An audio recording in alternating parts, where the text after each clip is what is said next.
ഹരി ഓം ഹരി ഓം.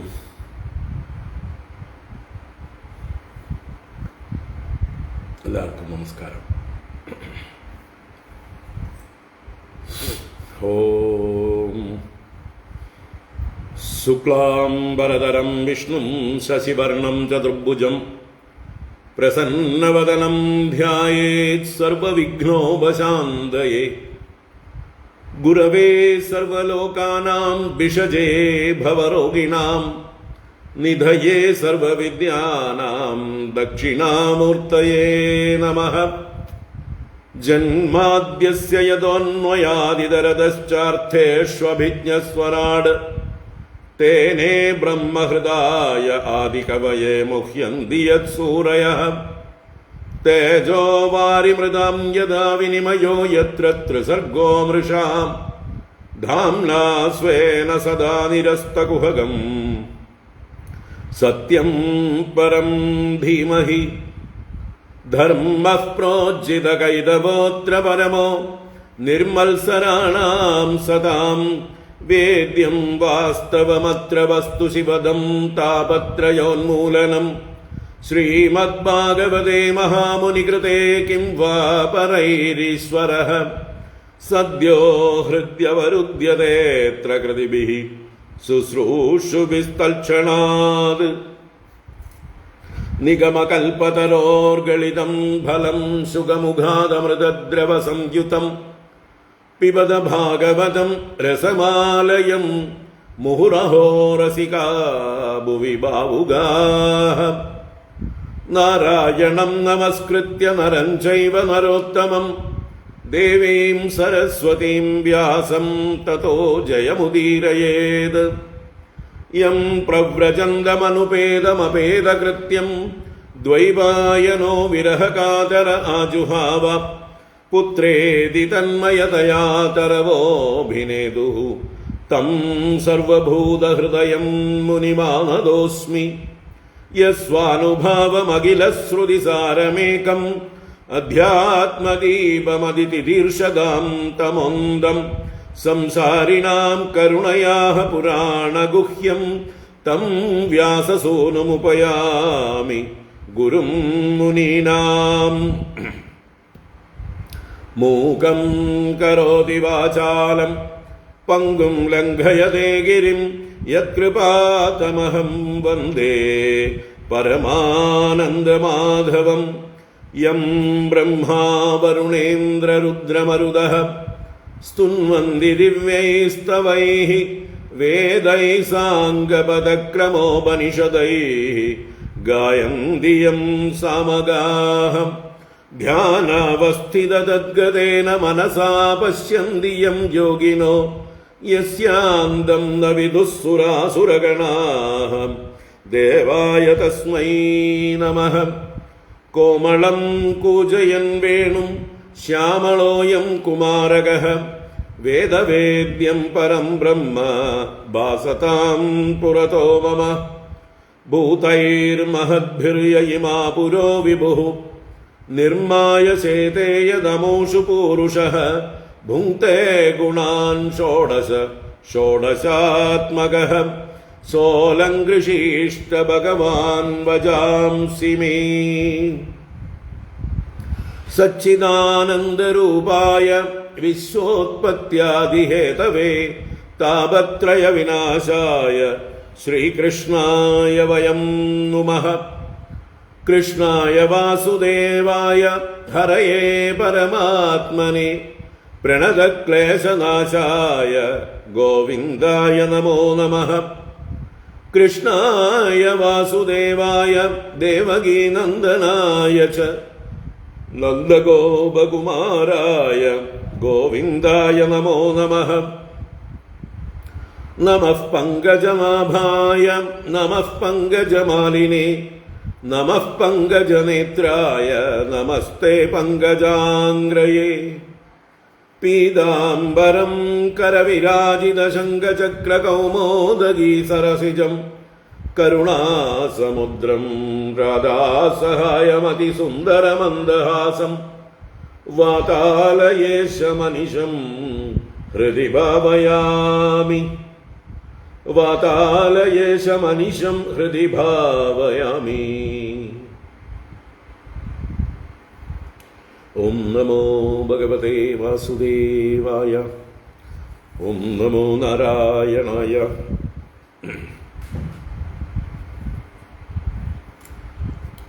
ശ്രീ ഗുരുവായൂരപ്പ ശരണം. ഓം നമഃ പരമഋഷിഭ്യോ നമഃ പരമഋഷിഭ്യഃ. ശ്രീ ഗുരുഭ്യോ നമഃ.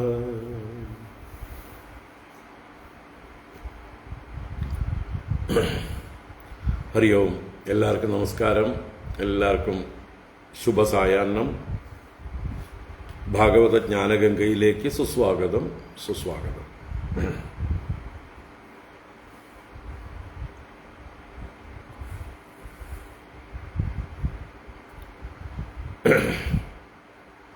ഭാഗവത ജ്ഞാനഗംഗ ദശമസ്കന്ധത്തിലെ 77-ാം അധ്യായമാണ് നമ്മൾ കഴിഞ്ഞ ക്ലാസ്സിൽ പകുതിയോളം കണ്ടത്. അതിൻ്റെ ബാക്കി തുടരാനുണ്ട്. നമുക്ക് ആദ്യം വായിക്കാം. ഭഗവാനും സാൽവനുമായിട്ടുള്ള യുദ്ധമാണ് വർണ്ണിച്ചു കൊണ്ടിരുന്നത്. ആ സാൽവൻ മായ പ്രയോഗിക്കുന്നതാണ് ഇന്ന് നമ്മൾ ആദ്യം കാണാൻ പോകുന്ന ഭാഗം. അത് കഴിഞ്ഞ് ഭഗവാൻ സാൽവനെ വധിക്കുന്നതും ആയിട്ടുള്ള കഥയാണ്. നോക്കാം. ഓം നമോ ഭഗവതേ വാസുദേവായ. അഥ ശ്രീമദ്ഭാഗവതേ ദശമസ്കന്ധേ ഉത്തരാർദ്ധേ സപ്തസപ്തതിതമോऽധ്യായഃ. ശ്രീശുക ഉവാച.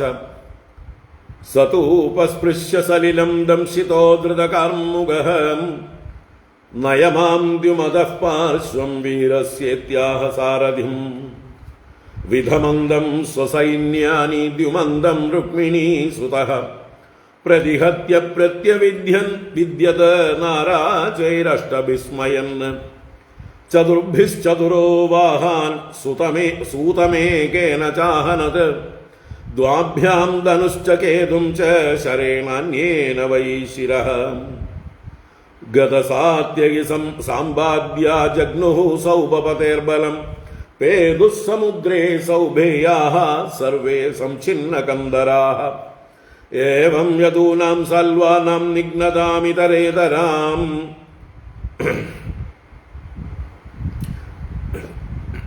യുദ്ധം ത്രിനവരാത്രം തദ് അഭൂത് തുമുലമുൽബണം ഇന്ദ്രപ്രസ്ഥം ഗതഃ കൃഷ്ണഃ ആഹൂതോ ധർമ്മസൂനുന രാജസൂയേത നിർവൃത്തേ ശിശുപാലേ ച സംസ്ഥിതേ കുരുവൃദ്ധാൻ അനുജ്ഞാപ്യ മുനീംശ്ച സസുതാം നൃപൃതാം നിമിത്താന്യതിഘോരാണി പശ്യൻ ദ്വാരവതീം യയൗ ആഹചാഹമിഹായാത ആര്യമിശ്രാഭിസംഗതഃ രാജന്യാശ്ചൈദ്യപക്ഷീയാ നൂനം ഹന്യുഃ പുരീം മമ വീക്ഷ്യ തത്കഥനം സ്വാനാം നിരൂപ്യ പുരരക്ഷണം സൗഭം ച സാൽവരാജം ച ദാരുകം പ്രാഹ കേശവഃ രഥം പ്രാപയ മേ സൂതാ സാൽവസ്യാന്തികമാശു വൈ സംഭ്രമസ്തേന കർത്തവ്യോ മായാവി സൗഭരാടയം ഇത്യുക്തശ്ചോദയാമാസ രഥമാസ്തായ ദാരുകഃ വിശന്തം ദദൃശുഃ സർവേ സ്വേ പരേ ചാരുണാനുജം സാൽവശ്ച കൃഷ്ണമാലോക്യ ഹതപ്രായബലേശ്വരഃ പ്രാഹരത് കൃഷ്ണസൂതായ ശക്തിം ഭീമരവാം മൃധേ താമാപതന്തീം നഭസി മഹോൽക്കാമിവ രംഭസാ ഭാസയന്തീം ദിശഃ ശൗരിഃ സായകൈ ശതധാച്ഛിനത് തം ച ഷോഡശഭിർവിദ്വാ ബാണൈ സൗഭം ചഖേ ഭ്രമത് അവിദ്യത്സരസന്തോഹൈ ഖം സൂര്യൈവ രശ്മിഭിഃ സാൽവഃ ശൗരേസ്തുതോ സവ്യം സശാർംഗം ശർഗധന്വനഃ ബിഭേദന്യപതദ്ഹസ്താത് ശാർംഗമാസീത് തദത്ഭുതം ആഹാകാരോ മഹാനാസീത് ഭൂതാനാം തത്ര പശ്യതാം വിനദ്യ സൗഭരാളുച്ചൈഃ ഇദമാഹ ജനാർദ്ദനം യത്വയാ മൂഢ ന സഖ്യുഃ ഭ്രാതുർഭാര്യാ ഹൃതേക്ഷതാം പ്രമത്തസ്സ സഭാമധ്യേ त्वया व्यापादितः सखाम् तं त्वाद्य निशितैर्बाणैः अपराजितमानिनं नयाम्य पुनरावृत्तिं यदि तिष्ठेः ममाग्रदः।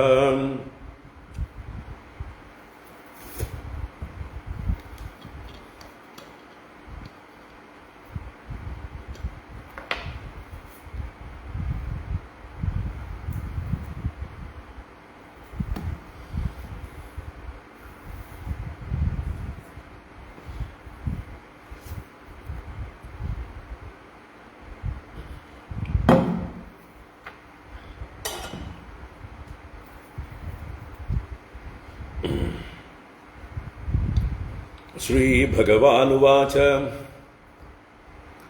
वृथा त्वं कत्तसे मन्द न पश्यस्यन्दिगेन्दकम् पौरुषं दर्शयन्ति स्म शूरा न बहुभाषिणः इत्युक्त्वा भगवान् साल्वं गतया भीमवेगया तताडजत्रौ संरब्धः स च कम्बे वमन् असृकम् गदायां सन्निवृत्तायां साल्वस्तन्दरधीयत ततो मुहूर्त आगत्य पुरुषः शिरसाच्युतं देवक्या प्रहितोऽस्मीति नत्वा प्राह वचोरुदन्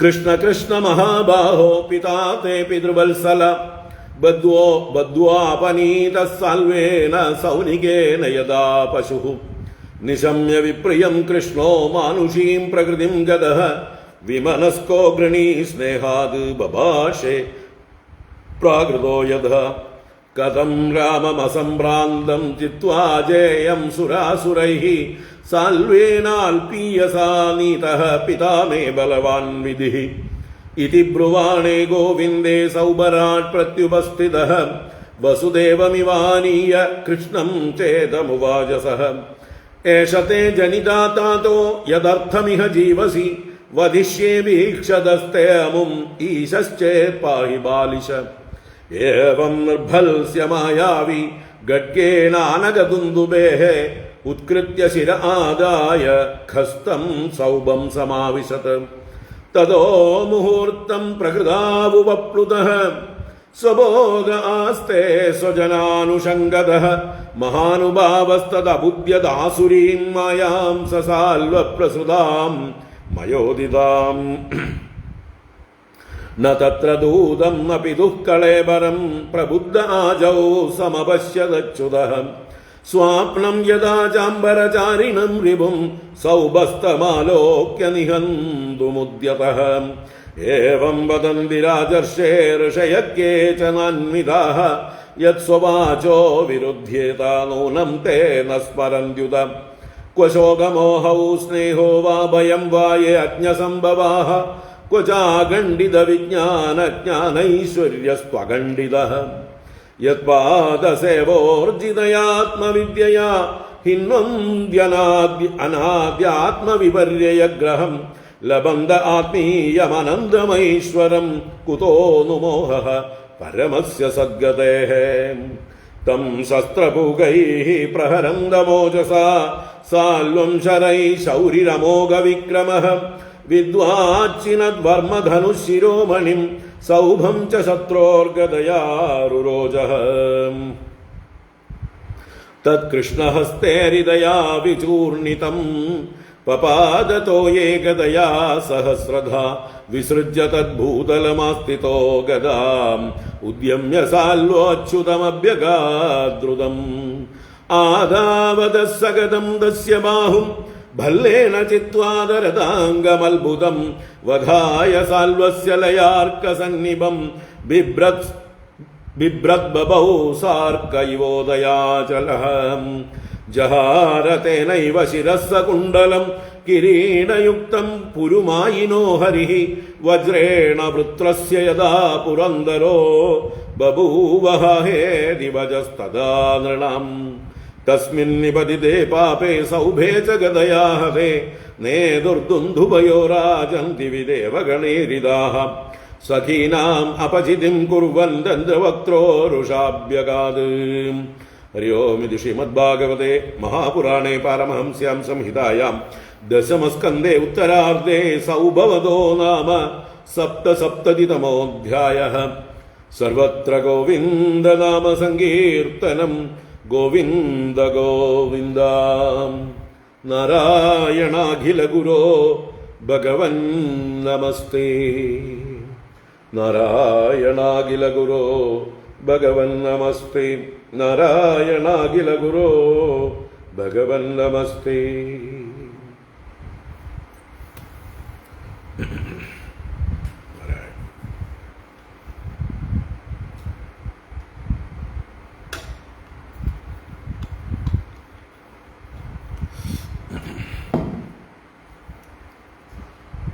ഹരി ഓം.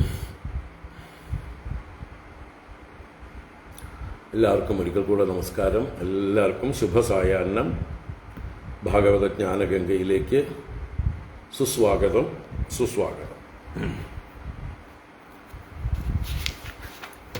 നാരായണ.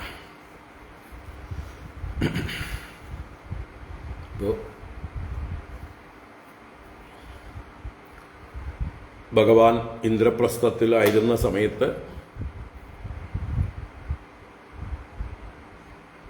ശിശുപാലന്റെ കൂട്ടുകാരനായ സാൽവൻ ശിശുപാലൻ വധിക്കപ്പെട്ടപ്പോൾ പ്രതികാരം ചെയ്യാനായിക്കൊണ്ട് നേരത്തെ തന്നെ മഹാദേവനെ തപസ് ചെയ്ത് സ്വന്തമാക്കിയിരുന്ന സൗഭം എന്ന വിമാനത്തിൽ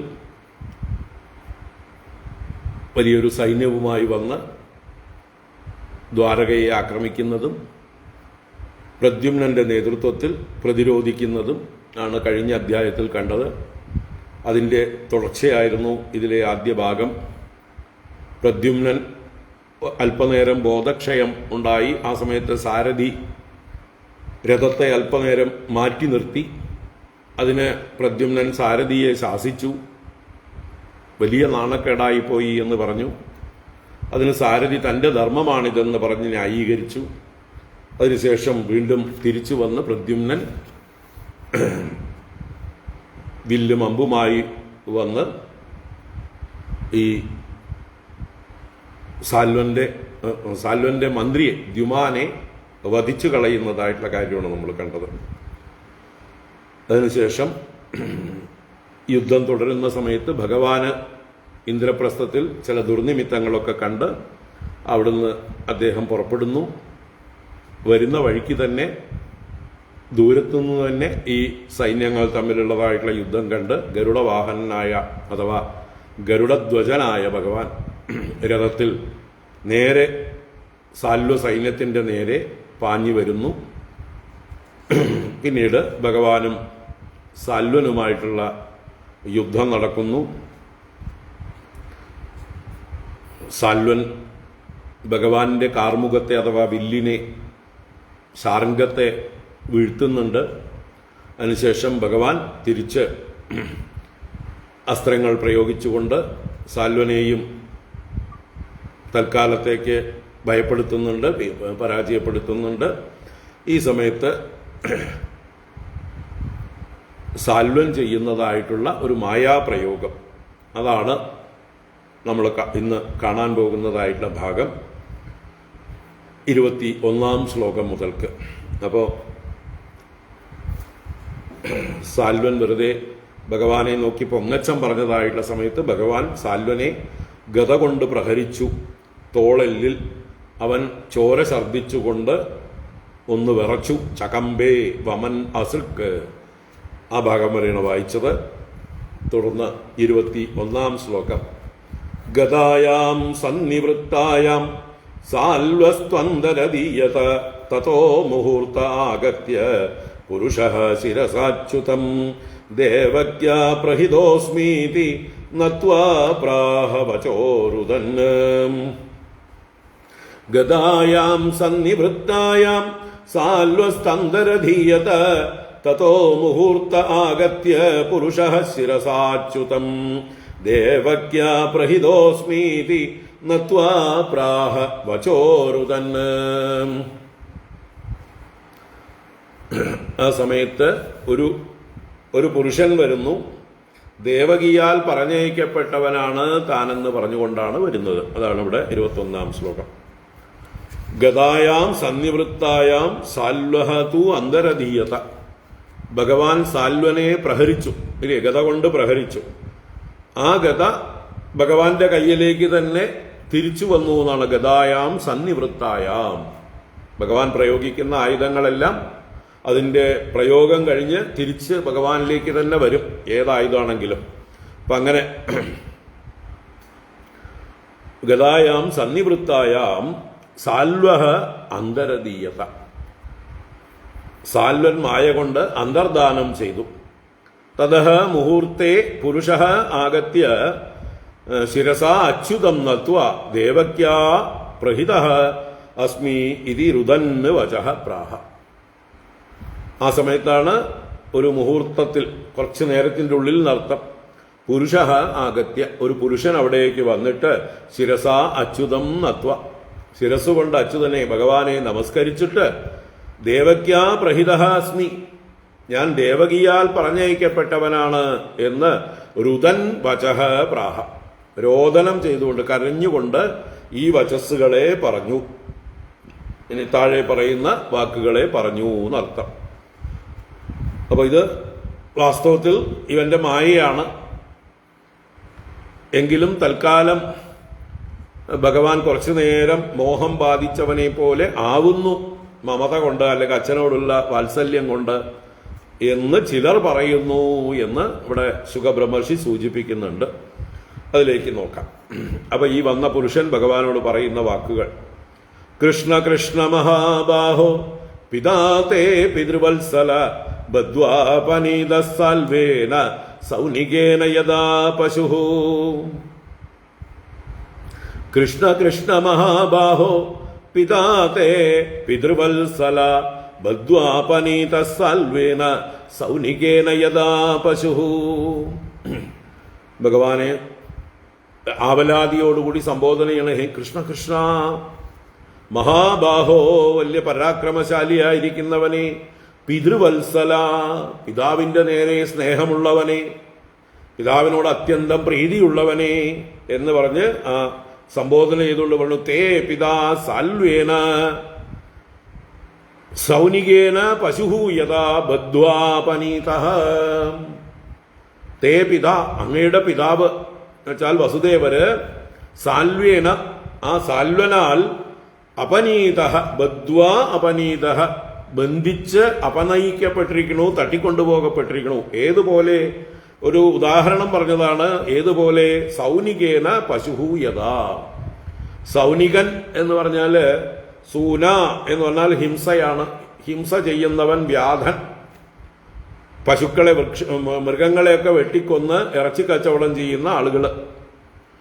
അങ്ങനെയുള്ള ഹിംസ ചെയ്യുന്ന സൗനികനാൽ ഒരു പശു അല്ലെങ്കിൽ ഏതെങ്കിലും ഒരു മൃഗത്തെ ബന്ധിച്ച് വലിച്ചഴച്ച് കൊണ്ടുപോകും പോലെ അങ്ങയുടെ അച്ഛനെ ബന്ധനസ്ഥനാക്കിയിട്ട് ഈ സാൽവൻ തട്ടിക്കൊണ്ടുപോയി.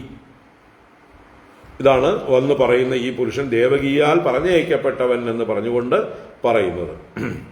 ഇത് കേട്ട് നിശമ്യ വിപ്രിയം കൃഷ്ണോ മാനുഷീം പ്രകൃതിം ഗതഃ വിമനസ്കോ ഗൃണീ സ്നേഹാത് ബഭാഷേ പ്രാകൃതോ യഥാ. നിശമ്യ വിപ്രിയം കൃഷ്ണോ മാനുഷീം പ്രകൃതിം ഗതഃ വിമനസ്കോ ഗൃണീ സ്നേഹാത് ബഭാഷേ പ്രാകൃതോ യഥാ. അപ്പോ ഈ വിപ്രിയം നിശമ്യ, പ്രിയമല്ലാത്ത ഈ ഒരു വളരെ സങ്കടകരമായിട്ടുള്ള ഈ വാർത്തയെ കേട്ടിട്ട് വിപ്രിയം നിശമ്യ കൃഷ്ണ മാനുഷീം പ്രകൃതിം ഗതഃ. കൃഷ്ണൻ ആ ഒരു മനുഷ്യപ്രകൃതിയെ പ്രാപിച്ചു. അല്പനേരത്തേക്ക് അദ്ദേഹം മനുഷ്യരെ പോലെ പെരുമാറി എന്ന് പറയാണ്. മാനുഷീം പ്രകൃതിം ഗതഃ.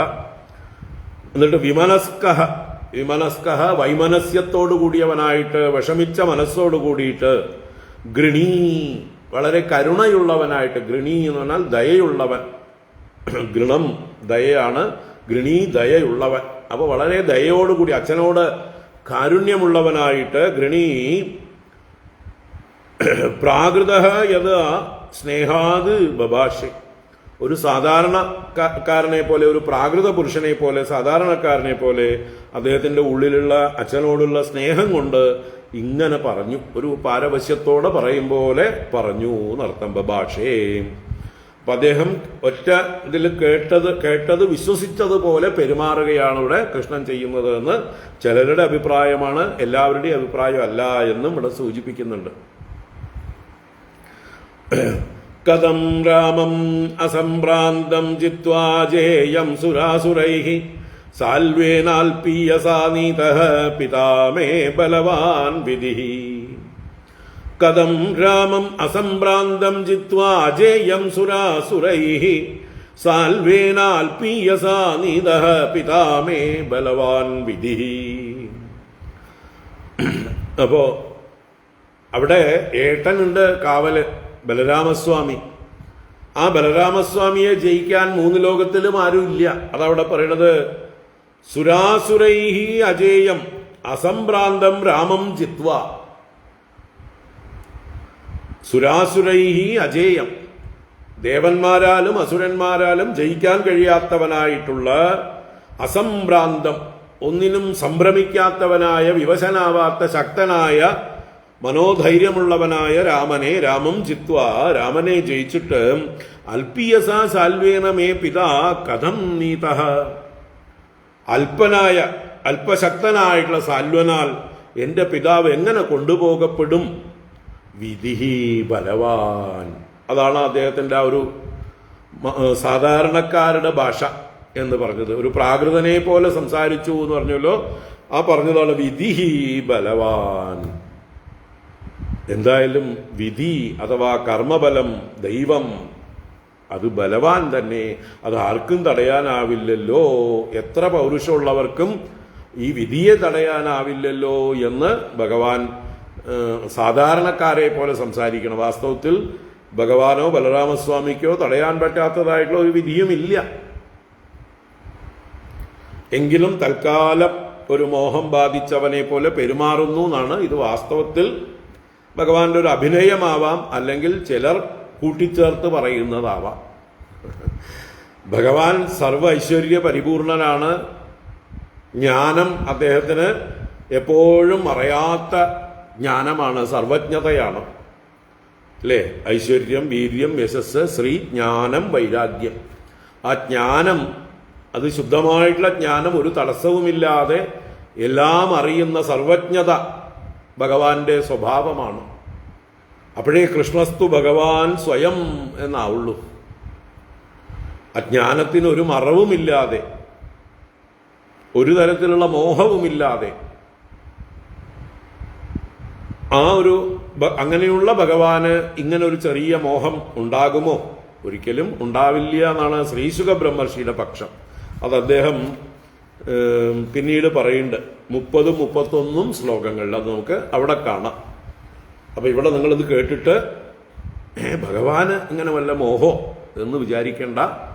ശ്രീരാമാവതാരത്തിലൊക്കെ ധാരാളം ഭഗവാൻ ഉണ്ടായിട്ടുണ്ട്. അത് രാമാവതാരം മനുഷ്യാവതാരമാണ്. കൃഷ്ണാവതാരം മനുഷ്യാവതാരമല്ല. മനുഷ്യരൂപം മാത്രമേ ഉള്ളൂ.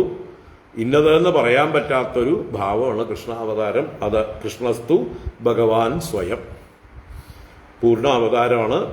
അപ്പൊ അത് സൂചിപ്പിക്കാനാണ് 30-31 ശ്ലോകത്തില് ശ്രീശുക ബ്രഹ്മർഷി തന്നെ ഇത് പറയുന്നുണ്ട്. അപ്പൊ എങ്ങനെ സംഭ്രമമില്ലാത്ത, ദേവന്മാർക്കും അസുരന്മാർക്കും ജയിക്കാൻ കഴിയാത്തതായിട്ടുള്ള എന്റെ ജ്യേഷ്ഠൻ ബലരാമസ്വാമിയെ ജയിച്ച് ഈ അച്ഛനെ തട്ടിക്കൊണ്ടുപോകാൻ കഴിഞ്ഞു? അല്ല, വിധി ബലവാനാണല്ലോ എന്നിങ്ങനെ സൂചിപ്പിച്ചു എന്നാണ്. ഇതി ബ്രുവാണേ ഗോവിന്ദേ സൗഭരാട് പ്രത്യുപസ്ഥിതഃ വസുദേവമിവാനീയ കൃഷ്ണം ചേതമുവാചസഃ. ഇതി ബ്രുവാണേ ഗോവിന്ദേ സൗഭരാട് പ്രത്യുപസ്ഥിതഃ വസുദേവമിവാനീയ കൃഷ്ണം ചേതമുവാചസഃ. അപ്പൊ ആ ദൂതനാണല്ലോ വന്ന് പറഞ്ഞ. ആ ദൂതൻ കേൾക്കെ ദൂതനോട് മറുപടി പറയും പോലെയാണ് ഭഗവാൻ ഇതുവരെ പറഞ്ഞത്. ഇതി ബ്രുവാണേ ഗോവിന്ദേ, ഗോവിന്ദേ ഇതി ബ്രുവാണേ സതി. ആ ഗോവിന്ദൻ ഇങ്ങനെ പറഞ്ഞുകൊണ്ട് നിൽക്കുമ്പോൾ ഈ സമയത്ത് സൗഭരാട് പ്രത്യുപസ്ഥിത, സൗബരാട്, സൗബത്തിൽ രാജിക്കുന്നവനായ സാൽവൻ പ്രത്യുപസ്ഥിത, നേർക്ക് മുമ്പിൽ തന്നെ വന്ന് സ്ഥിതനായി എന്നർത്ഥം, നേരെ വന്നു നിന്നു. എന്നിട്ടോ വസുദേവം ഇവ ആനീയ, അദ്ദേഹത്തിന്റെ കൂടെ ഒരാളുണ്ട്, വസുദേവനെ പോലെ ഒരാളെ എന്നാ പറയണത്. ഇവ എന്നുള്ള പ്രയോഗമുണ്ട് ഇവിടെ. അപ്പോ വസുദേവനെ പോലെ തന്നെ മായ കൊണ്ട് ഒരാളെ സൃഷ്ടിച്ചു. അത് സാൽവന്റെ മായ, അല്ലെങ്കിൽ മയന്റെ മായ. മയന്റെ അനുഗ്രഹമുള്ള ആളാണ് സാൽവൻ.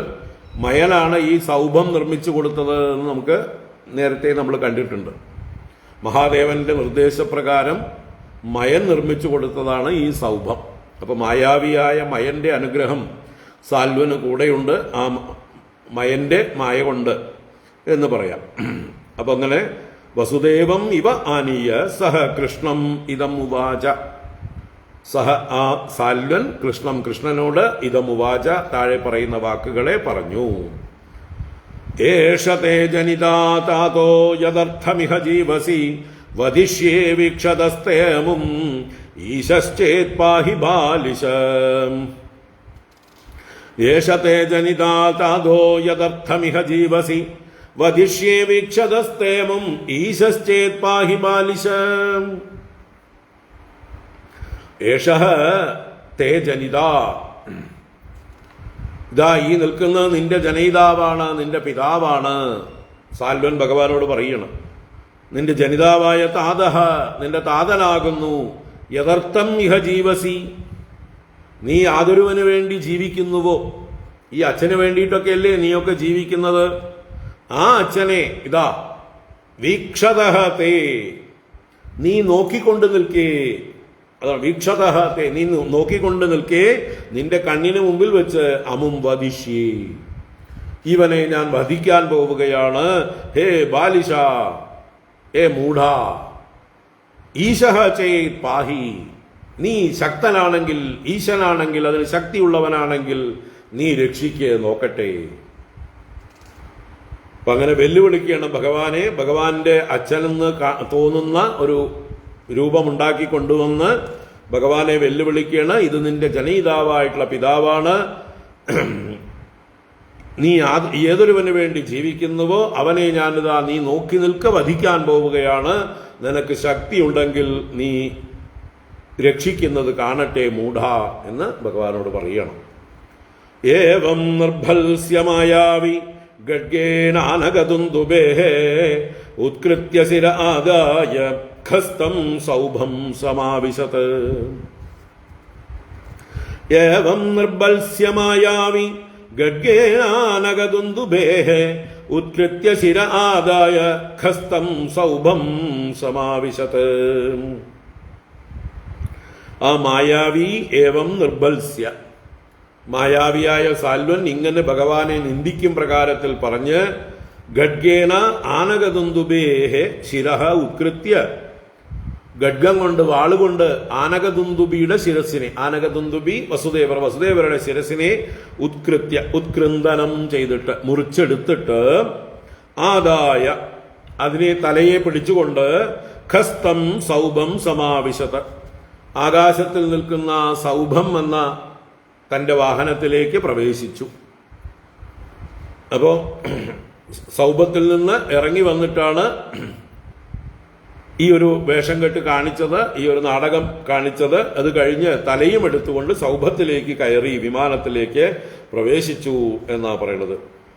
അപ്പൊ അച്ഛന്റെ ശിരസ് മുറിഞ്ഞതായിട്ട് കണ്ടിട്ട് ഭഗവാൻ അല്പം വിഷമിക്കുന്നു എന്ന് പറയണം. തതോ മുഹൂർത്തം പ്രകൃതൗ ഉപപ്ലുതഃ സ്വബോധ ആസ്തേ സ്വജനാനുഷംഗതഃ മഹാനുഭാവസ്തദബുദ്ധ്യദാസുരീം മായാം സസാൽവപ്രസൃതാം മയോദിതാം. തതോ മുഹൂർത്തം പ്രകൃതാവുപപ്ലുതഃ സ്വബോധ ആസ്തേ സ്വജനാനുഷംഗതഃ മഹാനുഭാവസ്തദബുദ്ധ്യദാസുരീം മായാം സസാൽവ പ്രസൃതാം മയോദിതാം.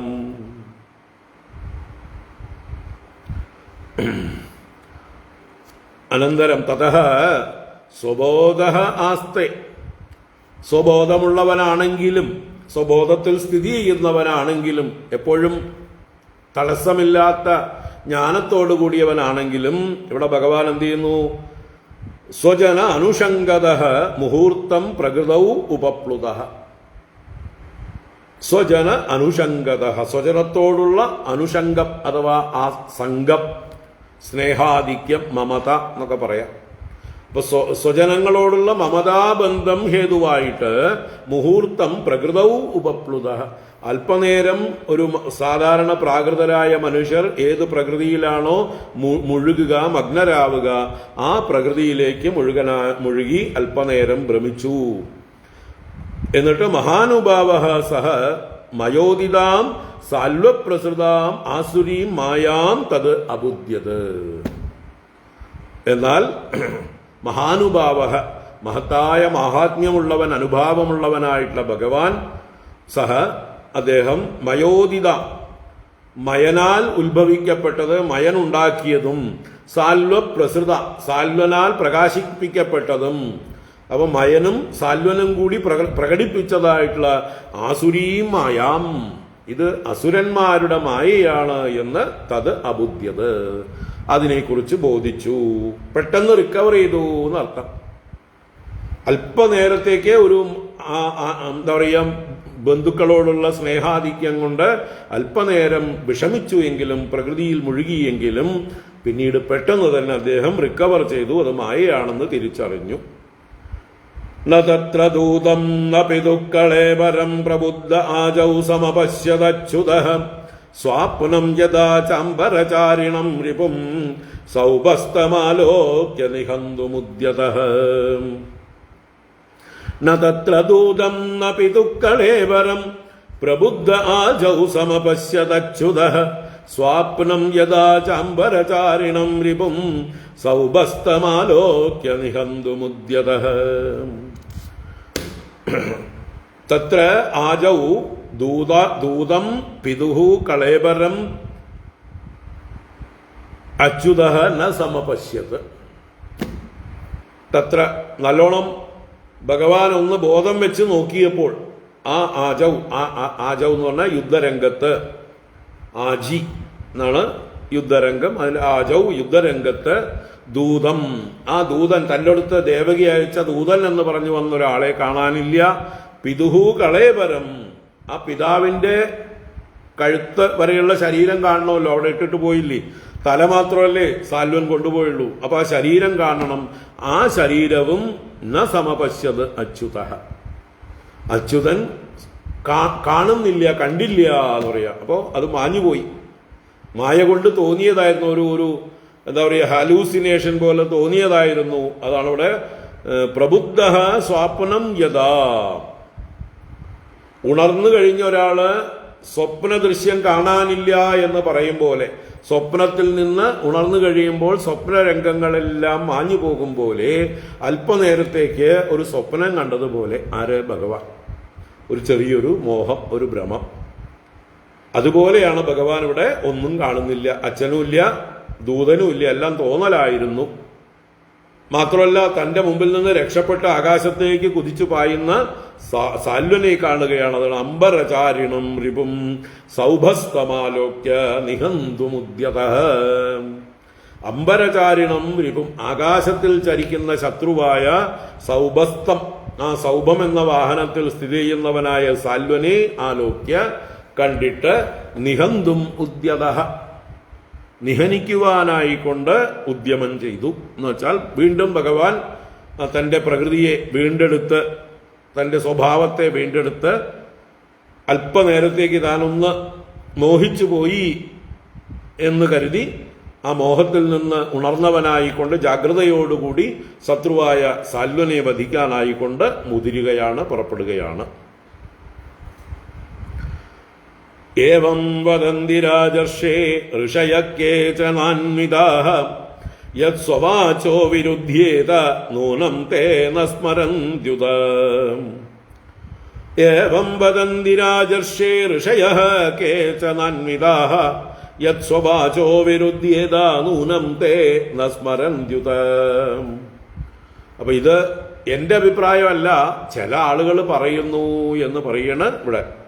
ഹേ രാജർഷേ, അല്ലയോ രാജർഷിയായ പരീക്ഷത്തെ, കേച്ച ഋഷയ, ഏതൊക്കെയോ ചില ഋഷികള്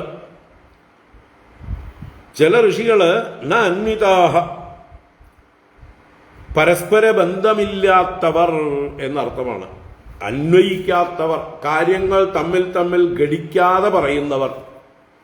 ഏത് കാര്യം പറയുമ്പോഴും മുൻ പിൻ പറഞ്ഞത് തമ്മിലൊരു ബന്ധം വേണം, അല്ലെ? പൂർവാപര ബന്ധം.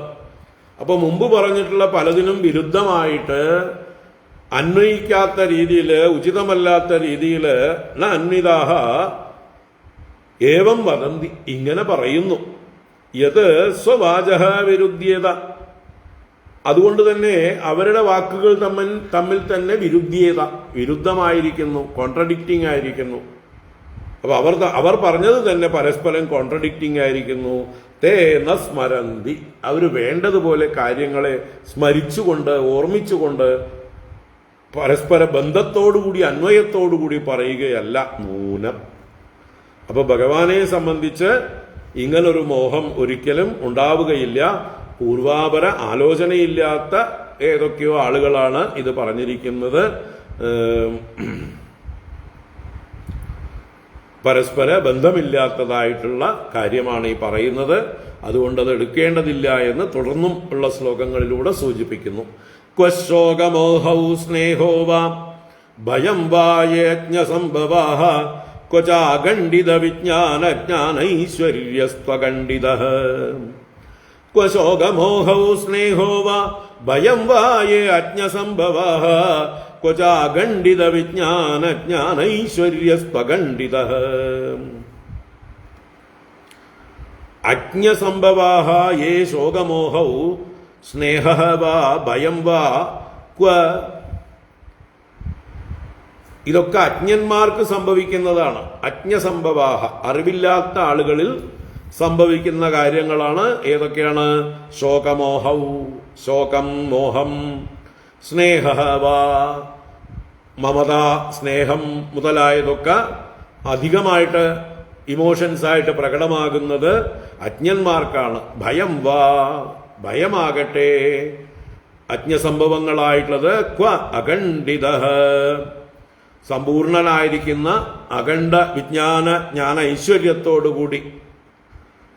അഖണ്ഡിത വിജ്ഞാന ജ്ഞാന ഐശ്വര്യ തു, അഖണ്ഡിതമായ വിജ്ഞാനവും ജ്ഞാനവും ഐശ്വര്യവുമുള്ളവനായിട്ടുള്ള ആ ഭഗവാനിൽ ക്വ, എവിടെ? അപ്പൊ അജ്ഞസംഭവങ്ങളായിട്ടുള്ള കാര്യങ്ങളാണ് ഈ ശോകമോഹങ്ങളും ഭയവും സ്നേഹവുമെല്ലാം. ഒരിക്കലും വിച്ഛിത്തിയില്ലാതെ സദാ പ്രകാശിക്കുന്നതാണ് ഭഗവാന്റെ ജ്ഞാനം. അല്പം പോലും നിഴല്, ഇരുട്ട് ഒന്നും ബാധിക്കാത്ത ജ്ഞാനമാണ് ഭഗവാനുള്ളത്. അതാണ് അഖണ്ഡിതമായ വിജ്ഞാന ജ്ഞാന ഐശ്വര്യ. വിജ്ഞാനം, ജ്ഞാനം, ഐശ്വര്യം ഒക്കെ ഉള്ളവനായിട്ടുള്ള ആ ഭഗവാനിൽ ഇതെല്ലാം ക്വ, അജ്ഞസംഭവങ്ങളായിട്ടുള്ള കാര്യങ്ങൾ എവിടുന്നുണ്ടാവാനാണ്? അതുകൊണ്ട് ഇത് പരസ്പര ബന്ധമില്ലാത്ത ആളുകളാണ് ഇങ്ങനെയൊക്കെ പറഞ്ഞിട്ടുള്ളത്. നമ്മളെപ്പോലെയുള്ളവർക്ക് ഇത് സമ്മതമല്ല എന്ന് ശ്രീശുക ബ്രഹ്മർഷി പറയണം. മറ്റ് ചില പുരാണങ്ങളിലൊക്കെ ഇങ്ങനെ പറഞ്ഞിട്ടുണ്ട്. വേറെ ചില പുരാണങ്ങളിൽ പറഞ്ഞിട്ടുള്ളത് കൊണ്ടാണ് ഇങ്ങനെ ഇതെടുത്തു പറയേണ്ടി വന്നത്. ആർക്ക്? ശ്രീശുക ബ്രഹ്മർഷിക്ക്. യത്പാദസേവാർജിതയാത്മവിദ്യയാ ഹിന്വന്ദ്യനാദ്യാത്മവിപര്യഗ്രഹം ലബന്ധ ആത്മീയമനന്തമൈശ്വരം കുതോ नु മോഹഃ പരമസ്യ സദ്ഗതേഃ. യത്പാദസേവാർജിതയാ ആത്മവിദ്യയാ ഹിന്വന്ദ്യനാദ്യാത്മവിപര്യഗ്രഹം ലബന്ധ ആത്മീയമനന്തമൈശ്വരം കുതോ नु മോഹഃ പരമസ്യ സദ്ഗതേഃ. അതൊന്നുകൂടെ ചോദിക്കണം. യൽപാദസേവാർജിതയാ ആത്മവിദ്യയാ സന്തഃ അനാദി ആത്മവിപര്യഗ്രഹം ഹിന്വന്തി. യത്പാദസേവാർജിതയ, ഏതൊരു ഭഗവാന്റെ പാദസേവ കൊണ്ട് ആർജിച്ചതായിരിക്കുന്ന ആത്മവിദ്യയാ, ആത്മജ്ഞാനം കൊണ്ട്, സന്തഃ, സജ്ജനങ്ങൾ, മഹാത്മാക്കൾ, ജ്ഞാനികൾ, അപ്പൊ ഭഗവാന്റെ പാദസേവ ചെയ്തുണ്ടാവുന്ന ആത്മവിദ്യ കൊണ്ട് സജ്ജനങ്ങൾ എന്ത് ചെയ്യുന്നു? അനാദി ആത്മവിപര്യഗ്രഹം ഹിൻവന്തി.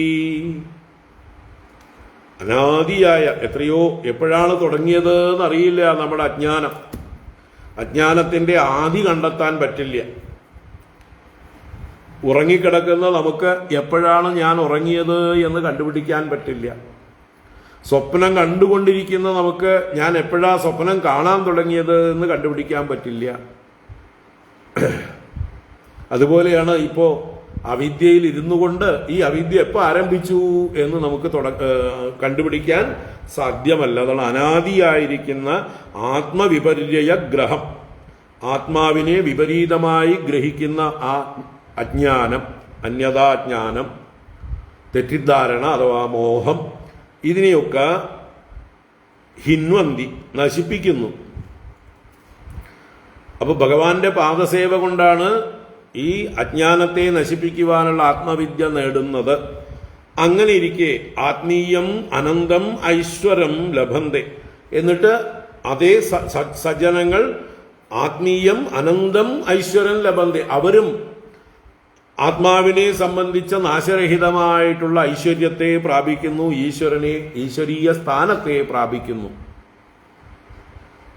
അപ്പൊ സാധാരണക്കാരായിട്ടുള്ള ഭക്തന്മാർ ഭഗവാനെ സേവിച്ചുകൊണ്ട് ശുദ്ധമായ ജ്ഞാനത്തെ, ആത്മസാക്ഷാത്കാരത്തെയൊക്കെ നേടുന്നു, ഈശ്വരീയ പദവിയെ വരെ നേടുന്നു. അങ്ങനെ ഇരിക്കെ സദ്ഗതേഹേ പരമസ്യ മോഹ കുതോനു. സദ്ഗതേഹ, സജ്ജനങ്ങൾക്ക് ഗതിയായിരിക്കുന്ന, സദാം ഗതിയാണ് ഭഗവാൻ. അപ്പൊ സജ്ജനങ്ങൾക്കെല്ലാം പ്രാപ്യസ്ഥാനഭൂതനായിരിക്കുന്ന ആ പരമനായ ആ ഭഗവാൻ, ഏറ്റവും ശ്രേഷ്ഠനായ പരമപുരുഷനായ ഭഗവാന് മോഹ കുതോനു. മോഹം എവിടെ നിന്നുണ്ടാവാനാണ്? കിമു വക്തവ്യം എന്ന് കൈമുതിക ന്യായേന ചോദിക്കുകയാണ്. എന്ന് പറഞ്ഞാലോ, ഭഗവാന്റെ ഭക്തന്മാർ പോലും അഖണ്ഡമായ ജ്ഞാനത്തെ പ്രാപിക്കുന്നു. അങ്ങനെ ജ്ഞാനം പ്രാപിച്ചവർക്ക് പോലും പിന്നീട് മോഹമൊന്നുമില്ല. അപ്പൊ പിന്നെ ശുദ്ധസത്വ സ്വരൂപനായി ലീലയായി അവതരിച്ചിരിക്കുന്നതായിട്ടുള്ള ഭഗവാന് എവിടുന്ന് ശോകമോഹങ്ങൾ എങ്ങനെ ഉണ്ടാവാനാണ്?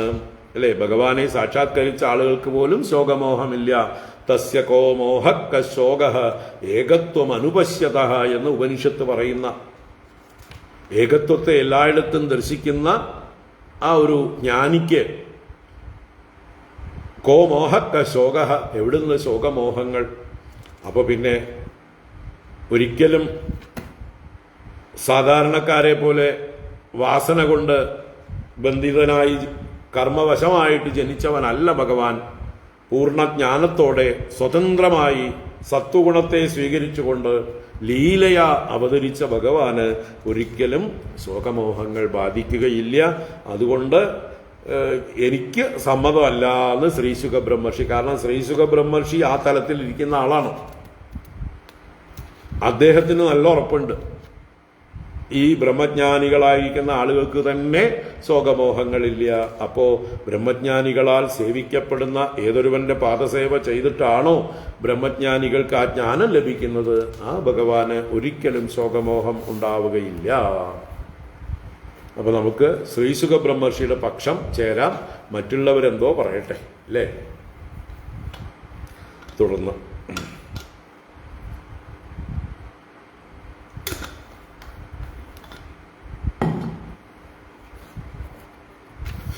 തം ശസ്ത്രപൂഗൈഃ പ്രഹരന്തമോജസാ സാൽവം ശരൈ ശൗരിരമോഘ വിക്രമഃ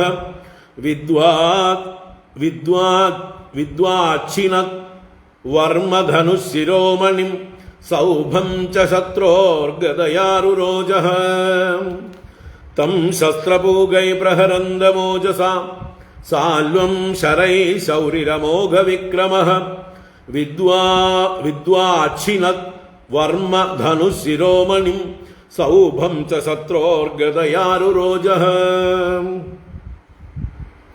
അപ്പൊ ഇതേ ഭഗവാൻ ഇങ്ങനെ അല്പനേരം ഭ്രമിച്ചു നിൽക്കുന്ന സന്ദർഭത്തിൽ സാൽവൻ ആയുധങ്ങളെ പ്രയോഗിക്കുകയാണ് എന്ന് പറയാ. ഓജസാ ശസ്ത്രപൂകൈഹി പ്രഹരന്തം തം സാൽവം. ഓജസ്സോടുകൂടി പൂർവാധികം ശക്തിയോടുകൂടി ശസ്ത്രസമൂഹങ്ങളെ കൊണ്ട് പ്രഹരിക്കുന്ന ആ സാൽവനെ തം സാൽവം അമോഘ വിക്രമ ശൗരിഹി. ഒരിക്കലും പാഴാകാത്ത പരാക്രമത്തോടുകൂടിയ ഭഗവാന്റെ പ്രയത്നങ്ങളൊന്നും ഫലമില്ലാതെ വരില്ല, വ്യർത്ഥമായ പ്രവൃത്തിയില്ല. അപ്പൊ അങ്ങനെ സാർത്ഥകമായ പ്രവൃത്തിയോടുകൂടിയവനായ ശൗരി ഭഗവാൻ ശ്രീകൃഷ്ണൻ ശരൈഹി വിദ്വാ, ശരങ്ങളെ കൊണ്ട് വേദിച്ചിട്ട് പ്രയോഗിച്ചിട്ട് മുറിവേൽപ്പിച്ചിട്ട് എന്നൊക്കെ പറയാം. വർമ്മ ധനുഹു ശിരോമണിം അച്ഛിനത്.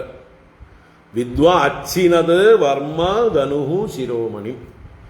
അപ്പൊ വർമ്മ എന്ന് പറഞ്ഞാൽ കവചം. ആ സാൽവന്റെ കവചത്തെ ഭഗവാൻ ഛേദിച്ചു. അതുപോലെ തന്നെ ധനുഹു അവന്റെ കയ്യിലുള്ള വില്ലിനെ പൊട്ടിച്ചു കളഞ്ഞു. ശിരോമണി എന്ന് പറഞ്ഞാൽ ഇവിടെ കിരീടം. അപ്പൊ സാൽവന്റെ ശിരസിലുള്ള രത്നങ്ങളോടുകൂടി ആ കിരീടത്തെയും അച്ഛിനത് മുറിച്ചു തെറിപ്പിച്ചു. ശത്രോഹോ സൗഭം ഗതയാരുരോജഃ. ആരും അറിഞ്ഞില്ല. ശത്രോഹോ സൗഭം, ശത്രുവായ സാൽവന്റെ സൗഭം എന്ന വാഹനത്തെ ഭഗവാൻ ഗത കൊണ്ട് രുരോജ. അഹ ശബ്ദത്തിൽ എല്ലാം അടങ്ങിയിട്ടുണ്ട്. രുരോജ എന്ന് പറഞ്ഞാൽ എന്താ പറയുക, അതിനെ നശിപ്പിച്ചു എന്നർത്ഥം. രുക്ക് എന്ന് പറഞ്ഞാൽ രോഗം എന്നാണ്. രോഗം എന്നത് നാശത്തിന്റെ ഒരു പ്രതീകമാണ്. ബാധിക്കുക എന്നൊക്കെ അർത്ഥമാണ്. ആ അർത്ഥത്തിലുള്ള പ്രയോഗമാണ് നശിപ്പിച്ചു. രുരോജ നന്നായിട്ട് നശിപ്പിച്ചു അഥവാ ബാധിച്ചു. ആശ്ചര്യം. കാരണം ഈ സൗഭം എങ്ങനെയുള്ളതാണ്? ബ്രഹ്മാവിന്റെ സൃഷ്ടിയിൽപ്പെട്ട ആർക്കും നശിപ്പിക്കാൻ പറ്റാത്തതാണ് ഈ സൗഭം. ആ സൗഭത്തെ ഭഗവാൻ നശിപ്പിച്ചു എന്ന് പറഞ്ഞപ്പോൾ അതിനാണ് ഈ ഹ എന്നുള്ള ശബ്ദം. ആശ്ചര്യം. അപ്പൊ എന്തുകൊണ്ട് ഭഗവാൻ അതിനെ നശിപ്പിച്ചു? ഭഗവാൻ ഭഗവാന്റെ വരത്തെ നിന്ദിച്ചുവോ? അദ്ദേഹം കൊടുത്ത വരത്തിന് എന്തെങ്കിലും ദോഷമുണ്ടോ? അതിന് ശക്തിക്കുറവുണ്ടോ? അതിന് ശക്തിക്കുറവൊന്നുമില്ല. അതിപ്പോഴും അങ്ങനെ തന്നെ നിൽക്കുന്നുണ്ട്. അതിന് യാതൊരു ഭംഗവും കൂടാതെ മുമ്പ് എങ്ങനെയാണോ അല്ലേ ബ്രഹ്മാവിന്റെ വരങ്ങൾ, ഹിരണ്യകശിപുവിന് കൊടുത്ത വരങ്ങളെ ഒന്നും ലംഘിക്കാതെ സത്യം വിദാതും നിജഭൃത്യഭാഷിതം, തന്റെ ഭൃത്യനായ ബ്രഹ്മദേവൻ പറഞ്ഞ വാക്കിനെ സത്യമാക്കി ചെയ്തുകൊണ്ട് ഭഗവാൻ പുതിയൊരു രൂപമെടുത്തില്ലേ, അത്ഭുത രൂപം നരസിംഹം. അതുപോലെ ഇവിടെയും ശിവഭഗവാൻ കൊടുത്ത വാക്കിനെ സത്യമാക്കിക്കൊണ്ട് തന്നെ ഇരിക്കുന്നത്. അത് പക്ഷെ ആരും വേണ്ടതുപോലെ ശ്രദ്ധിക്കുന്നില്ല. എന്തുകൊണ്ട് ഭഗവാൻ സൗഭത്തെ നശിപ്പിച്ചു എന്നാണെങ്കിൽ അത് ശിവഭഗവാന്റെ ദോഷം കൊണ്ടല്ല, അദ്ദേഹത്തിന് നിഗ്രഹാനുഗ്രഹ ശക്തി ഇല്ലാത്തത് കൊണ്ടല്ല, അദ്ദേഹത്തിന് വരം കൊടുക്കാൻ ശക്തി ഇല്ലാത്തത് കൊണ്ടല്ല, അദ്ദേഹത്തിന്റെ വരത്തെ ഭഗവാനിട്ട് നിന്ദിച്ചിട്ടുമില്ല. പിന്നെയോ എന്താ സംഭവിച്ചത്? ഭഗവാൻ ഈ പറഞ്ഞ വരങ്ങൾ കൊടുത്ത ആ ലിസ്റ്റിലൊന്നും പെടില്ല. ബ്രഹ്മാവിന്റെ സൃഷ്ടിയിൽപ്പെടുന്നതല്ല. കൃഷ്ണസ്തു ഭഗവാൻ സ്വയം. അപ്പൊ ഇതാണ് ഹ എന്ന ശബ്ദത്തില് എല്ലാം അടങ്ങിയിട്ടുണ്ട്. വേറെ അവിടെ അധികം വിസ്തരിക്കുന്നില്ല, നമുക്ക് വിട്ടുതന്നിരിക്കണം ചിന്തിക്കാൻ. തൽ കൃഷ്ണഹസ്തേരിതയാ വിചൂർണിതം പപാതതോ ഏകതയാ സഹസ്രധാ വിസൃജ്യ തദ്ഭൂതലമസ്തിതോ ഗദാം ഉദ്യമ്യ സാൽവോ അച്യുതമഭ്യഗാദ്രുതം. തത്കൃഷ്ണഹസ്തേരിതയാ വിചൂർണിതം പപാതതോ ഏകതയാ സഹസ്രധാ വിസൃജ്യ തദ്ഭൂതലമസ്തിതോ ഗദാം ഉദ്യമ്യ സാൽവോ അച്യുതമഭ്യഗാദ്രുതം. അപ്പോ തത് എന്ന് പറഞ്ഞാൽ ആ സൗഭം എന്ന വിമാനം കൃഷ്ണഹസ്തേരിതയാ വിചൂർണിതം, കൃഷ്ണഹസ്തേരിതയാ ഗതയാ വിചൂർണിതം. കൃഷ്ണഹസ്തത്തിൽ നിന്ന് ഈരിതം പ്രേരിതം പറഞ്ഞയക്കപ്പെട്ട, എറിയപ്പെട്ട, വിക്ഷേപിക്കപ്പെട്ട ഗത കൊണ്ട് വിചൂർണിതം, വിശേഷേണ ചൂർണിതം, നന്നായി പൊടിഞ്ഞുപോയി. പപാദതോയേ സഹസ്രത, സഹസ്രത ആയിരക്കണക്കിന് പൊടികളായിട്ട് ധൂളികളായി പതിച്ചു. എവിടെ? വെള്ളത്തിൽ. അവിടെ ചുറ്റും വെള്ളമാണല്ലോ, ദ്വാരക ദ്വീപാണ്, വെള്ളത്തിന്റെ നടുവിലാണ്. അപ്പൊ ഭഗവാന്റെ ഗദാപ്രഹരമേറ്റ് ആയിരക്കണക്കിന് കഷ്ണങ്ങളായി പൊടിഞ്ഞുകൊണ്ട് ആ സൗഭം എന്ന വിമാനം അന്തരീക്ഷത്തിൽ നിന്ന് സമുദ്രജലത്തിലേക്ക് പതിച്ചു. തോയേ പപാദം. അപ്പോ അതിനകത്തിരുന്ന സാൽവൻ പുറത്തു ചാടി തന്റെ പ്രാണരക്ഷാർത്ഥം. അങ്ങനെ വിസൃജ്യതദ്ഭൂതലമാസ്ഥിതോ തത് വിസൃജ്യ ഉടനെ ആ വിമാനത്തെ ഉപേക്ഷിച്ചുകൊണ്ട് ഭഗവാന്റെ ഗദാപ്രഹരം വരുമ്പോ തന്നെ മനസ്സിലായി ഇത് തകരും എന്ന്. അപ്പൊ തന്നെ പ്രാണനും കൊണ്ട് പുറത്തേക്ക് ചാടി ഭൂതലം ആസ്ഥിത, ഭൂമിയിലേക്ക് ചാടി വീണു ആര്? ഈ സാൽവൻ. അങ്ങനെ സാൽവഹ ഗദാമുദ്യമ്യ, തന്റെ കയ്യിലുള്ള ഒരു ഗദയെ ഉയർത്തിപ്പിടിച്ചുകൊണ്ട് അച്യുതം അഭ്യഗാദ്രുതം, അച്യുതന് നേരെ, നാശരഹിതനായ ഭഗവാന്റെ നേരെ ദ്രുതം അഭ്യഗാത്, നേരെ വേഗത്തിൽ പാഞ്ഞു ചെല്ലുകയാണ്. നമ്മുടെ ഹിരണ്യകശിപു നരസിംഹമൂർത്തിയുടെ നേരെ പാഞ്ഞു ചെന്നത് പോലെ, അഥവാ ഈയാമ്പാറ്റ അഗ്നിയുടെ നേരെ പാഞ്ഞു ചെല്ലും പോലെ അല്ലേ. അവന്റെ സമയമായി, അവന്റെ മരണം ആസന്നമായിരിക്കുന്നു. അപ്പൊ തന്റെ തന്നെ അന്തകനായ ഭഗവാന്റെ നേർക്ക് പാഞ്ഞു ചെല്ലുകയാണ്. ആധാവത സഗതം തസ്യ ബാഹും ഭല്ലേന ചിത്വാദരദാംഗമത്ഭുതം വധായ സാൽവസ്യ ലയാർക്കസന്നിഭം ബിഭ്രദ്ബഭൗ സാർക്കൈവോദയാചലഃ.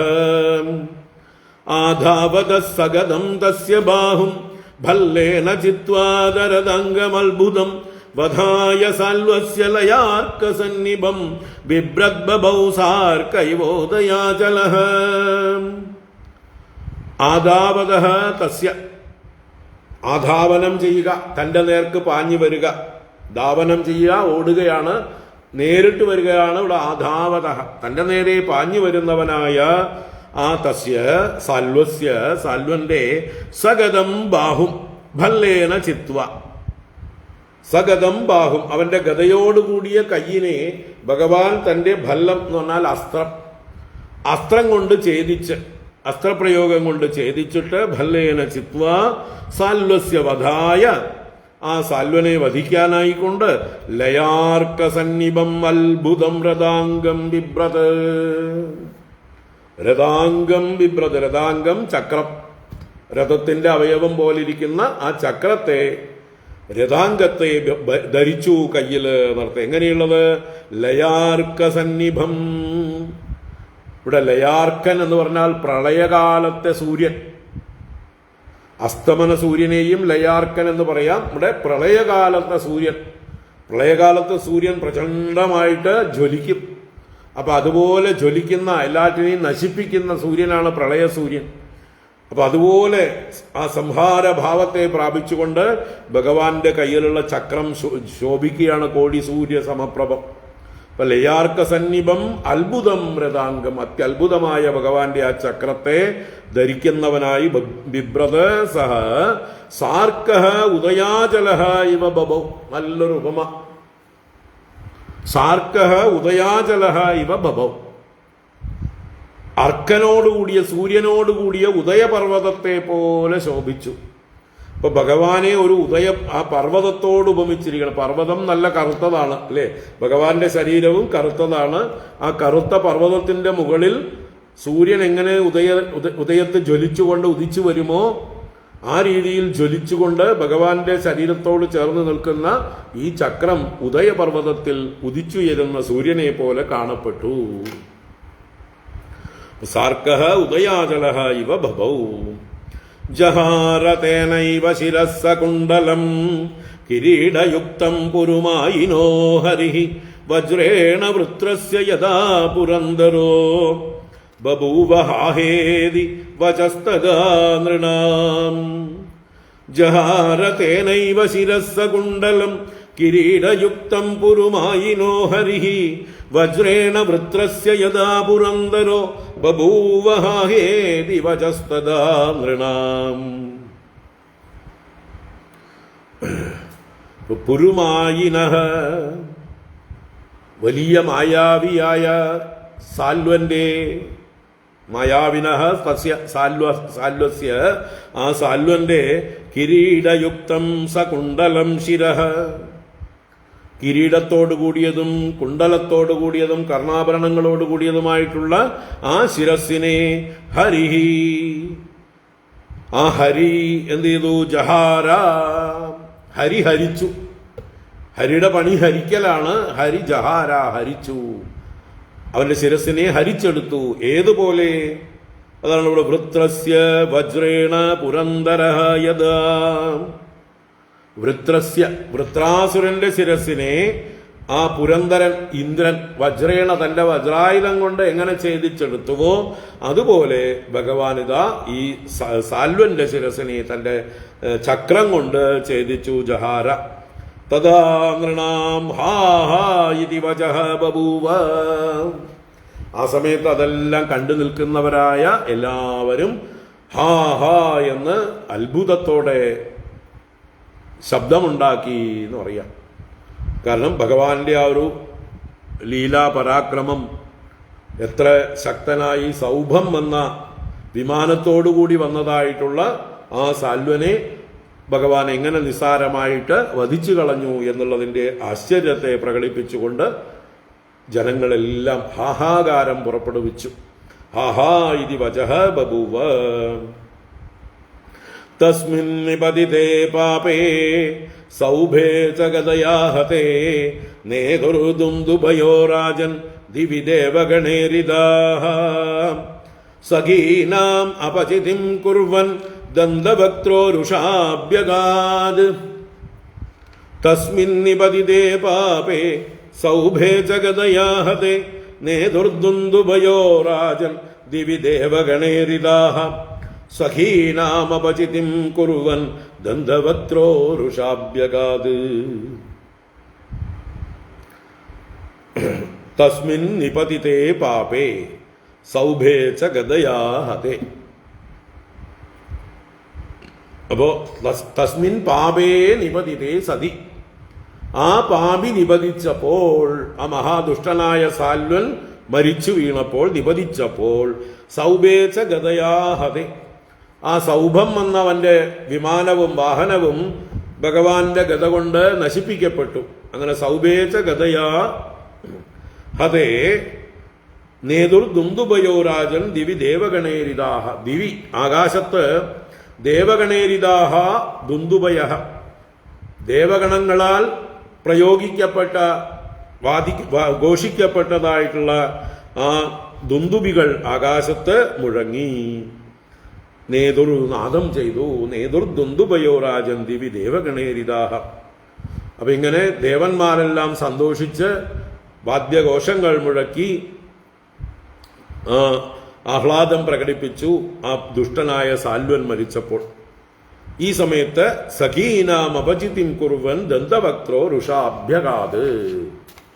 തന്റെ സഖീനാം, തന്റെ സഖികൾക്ക് കൂട്ടുകാർക്കായിക്കൊണ്ട് ശിശുപാലൻ, ദന്തവക്ത്രൻ, ജരാസന്ധൻ ഒക്കെ മൂപ്പരുടെ കൂട്ടുകാരാണ്. ആരുടെ?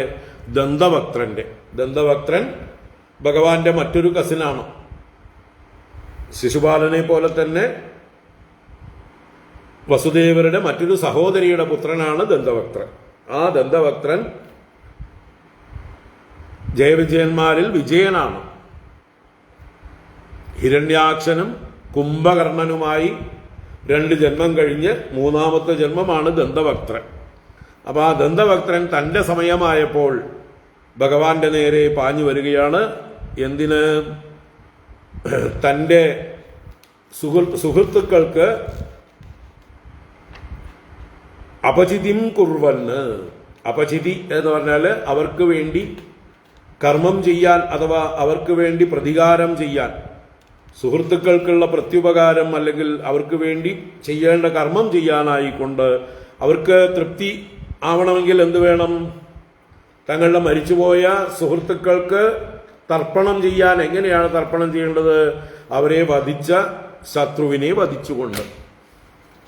അപ്പൊ അങ്ങനെ ശത്രുവിനെ വധിക്കാനായിക്കൊണ്ട്, അഥവാ കൃഷ്ണനെ വധിക്കാനായിക്കൊണ്ട് ദന്തവക്ത്രൻ ഭഗവാന്റെ നേരെ കോപത്തോടുകൂടെ അഭ്യഗാത്, അഭിഗമിച്ചു, നേർക്ക് പാഞ്ഞു വരികയാണ് എന്നറിയാം.